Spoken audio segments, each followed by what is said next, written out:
Bienvenue à vous, nous sommes de retour pour une nouvelle leçon de calcul. Nous allons retourner dans la division et cette fois-ci, nous allons nous occuper de la division par un nombre à deux chiffres. Attention, attention, c'est parti. La division est une opération qui permet de partager un nombre en plusieurs parties, ça on le sait par cœur, il n'y a pas de souci.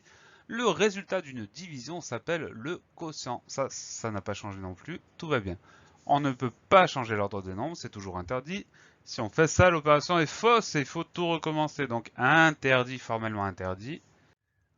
Une division par un nombre à deux chiffres, c'est exactement la même chose qu'une division classique, c'est-à-dire par un nombre à un chiffre, celle qu'on a vue lors de la précédente leçon. Donc c'est pareil, c'est la même opération.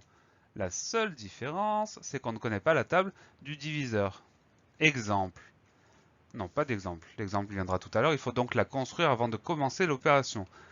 La division par un nombre à deux chiffres, ça peut être par exemple 583 divisé par 12, 1274 divisé par 55, etc. Donc ni la table de 12 ni la table de 55, on la connaît par cœur. Ça veut dire qu'il faut obligatoirement la construire comme ça. Ensuite, on est peinard. Construire la table du diviseur, si on la fait en entier dès le départ, ça se fait très bien, très facilement grâce à cette petite technique, cette petite astuce que je vous livre. C'est un cadeau, c'est pour vous. Donc ouvrez grand vos oreilles. Cela peut se faire sur l'ardoise, dans le cahier de brouillon, dans un coin du cahier sur lequel on travaille. Ça, c'est à votre maître ou votre maîtresse de vous indiquer tout ça. Pour construire la table du diviseur, c'est pas compliqué. Pour vous montrer qu'il n'est pas très difficile de construire une table, nous allons prendre un exemple. L'exemple que nous prenons, c'est la table de 13. A priori, personne ne la prend par cœur, sauf si on éprouve du plaisir à apprendre les tables compliquées. Donc, on l'écrit.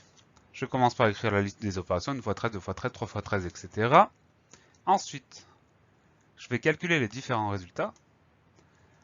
Astuce, à chaque fois que je descends d'une ligne, j'ajoute 13 au résultat précédent. C'est ça qui rend la chose facile, c'est qu'on écrit le premier résultat, ensuite dans sa tête on ajoute 13, donc faire une addition avec 13 dans la tête c'est très facile, ce qui nous permet d'accéder au résultat suivant.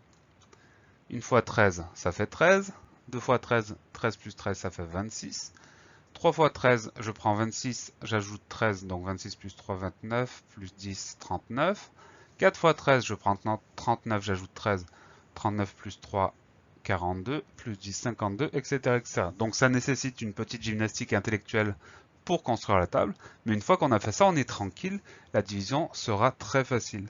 Donc on prend le temps, on sort l'ardoise, on sort un cahier de brouillon, et on trace, on construit cette petite table, comme ça, on est peinard. Voilà pour mon astuce, j'espère que vous en ferez bon usage. Allez, on y va. Une fois qu'on a construit la table, vous voyez que c'est facile, c'est ce que je vous disais, il n'y a qu'à faire de petites additions en calcul mental et le tour est joué. Ceci étant dit, on va s'occuper de la division puisqu'on est là pour ça. Pour ça, posons ensemble une première opération à faire 1072 divisé par 21. Donc première chose à faire, la première étape c'est de construire la table de 21. 1 fois 21, ensuite, je fais mes petits calculs. Donc, 1 fois 21, ça fait 21. 2 fois 21, ça fait 21 plus 21, ça fait 42. 3 fois 21, j'ajoute encore 21, ça fait 63, etc., etc. Donc, je garde ça sur mon ardoise, sur mon cahier de brouillon, sur un coin de mon cahier. Peu importe. Comme ça, pour l'opération, ce sera très facile. Quand c'est fait, on peut passer à l'opération. Je trace la potence. Là, on passe à la division. Donc, je trace la potence crayon gris et règle. Un trait vertical, un trait horizontal, je place le dividende en haut à gauche, je place le diviseur en haut à droite, 1072 divisé par 21. Je me demande, est-ce que dans 1 ou dans 10, je peux prendre 21 1 c'est trop petit, ça rentre pas, 10 c'est trop petit aussi, ça rentre pas. Donc là, je vais pouvoir commencer directement avec 107. Voilà, je mets un petit signe au-dessus et c'est parti. Allons-y. Donc la question rituelle avec le petit nuage qui s'affiche. Combien de fois 21 dans 107? C'est là que je consulte ma table que j'ai construite. Je cherche dans la table de 21 combien de fois je peux, dans 107 combien de fois je peux prendre 21 grâce à la table de 21. Et je me rends compte que 5 fois 21, ça fait 105 et ça rentre très bien dans 107. Ça veut dire que le 5, je le marque au quotient comme d'habitude. Et le résultat de mon opération, je le marque en dessous du 107. C'est logique, on cherche dans 107 combien de fois 21. Je me rends compte grâce à la table que je peux prendre 5 fois 21, donc le 5 au quotient, et le 105, résultat de 5 fois 21, en dessous du 107, je l'enlève de 107. La petite soustraction qui va bien, 7 moins 5, ça fait 2, 0 moins 0, ça fait 0, et 1 moins 1, ça fait 0.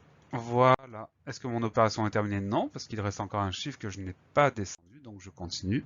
Je m'occupe du 2 que je descends à côté du 2. La petite question qui va bien, combien de fois 21 dans 22? Donc je cherche dans ma table de 21. Une fois 21, 21, deux fois 21, 42. Ah, très bien. Je peux prendre une fois 21, ça fait 21, c'est logique. Le 1, je le mets au quotient. Le 21 en dessous du 22, je fais ma soustraction. Et c'est parti, 2 moins 1, ça fait 1. Tac. Et 2 moins 2, ça fait 0. Voilà. J'ai fini cette première opération. J'exprime le résultat correctement. 1072 divisé par 21 égale 51. Reste 1. On se rappelle que le reste, on doit l'inscrire obligatoirement. Voilà. Et voilà le travail. C'est pas plus compliqué qu'une opération normale. Simplement, il faut construire la table en préambule au départ. Comme ça, on est tranquille. C'est bien compris. Cette fois-ci, 3657 divisé par 17. Alors la table de 17, on ne la connaît pas. Donc qu'est-ce qu'on fait? La première étape, c'est de la construire. Donc on trace, on écrit une fois 17. On fait ces petits calculs. 17, 34, 51, 68, 85, 102, 119, 136, 153. Et tout va bien. Quand c'est fait, on peut passer à l'opération. Je trace la potence avec mon crayon gris et ma règle. Comme d'habitude, je mets le dividende à gauche, le diviseur à droite. Et c'est parti! Est-ce que dans 3, je peux prendre 17? Non. Est-ce que dans 36, je peux prendre 17? Oui. Donc, je vais commencer avec le 36. Allez, le petit nuage. Commençons le petit nuage. Le petit nuage. Et la première question, combien de fois 17 dans 36? Grâce à ma table que j'ai construite précédemment, je me rends compte que 2 fois 17, ça fait 34. Et c'est parfait. Le 2, je le mets au quotient. Le 34, je le mets en dessous du 36. Je fais ma petite soustraction. 6 moins 4, ça fait 2. 3 moins 3, ça fait 0. Et le tour est joué. Je poursuis mon opération, puisque j'ai encore des chiffres à descendre. Je m'occupe du 5, je descends dessous à côté du 2, pardon. Et on passe à la question suivante. Combien de fois 17 dans 25? Alors là, c'est pas très compliqué. Je me rends compte que je veux prendre une fois 17. Je mets le 1 au quotient, je mets le 17 en dessous du 25. Je fais la petite soustraction. Alors attention, 5 moins 7, ça n'existe pas, donc on met retenu. 15 moins 7, ça fait 8. 15 moins 7, ça fait 8. Et 2 moins 2, ça fait 0. Voilà. Mon opération n'est pas terminée, puisque j'ai encore un chiffre à descendre. Donc je m'occupe du 7 que je descends, à côté du 8. Et je continue dans 87. Combien de fois je peux prendre 17? Combien de fois 17 dans 87? Je parcours ma table, je trouve le bon résultat. Je me rends compte que je peux prendre 5 fois 17, puisque 5 fois 17, ça fait 85. Donc, j'écris le 5 au quotient, j'écris le 85 en dessous. Je fais ma petite soustraction. 7 moins 5, ça fait 2. 8 moins 8, ça fait 0. Et j'ai fini mon opération puisque je n'ai plus rien à descendre. Donc j'exprime le résultat proprement. 3657 divisé par 17 égale 215. Reste 2. Et comme on dit, et voilà le travail.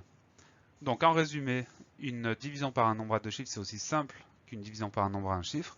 Simplement, il faut construire la table dès le départ. Comme ça, on n'est pas embêté. N'a maintenant plus de secret pour vous. Donc je vous souhaite bien du courage pour poser les quelques opérations. Je vous donne rendez-vous à très bientôt pour une nouvelle leçon de calcul. Et d'ici là, travaillez bien.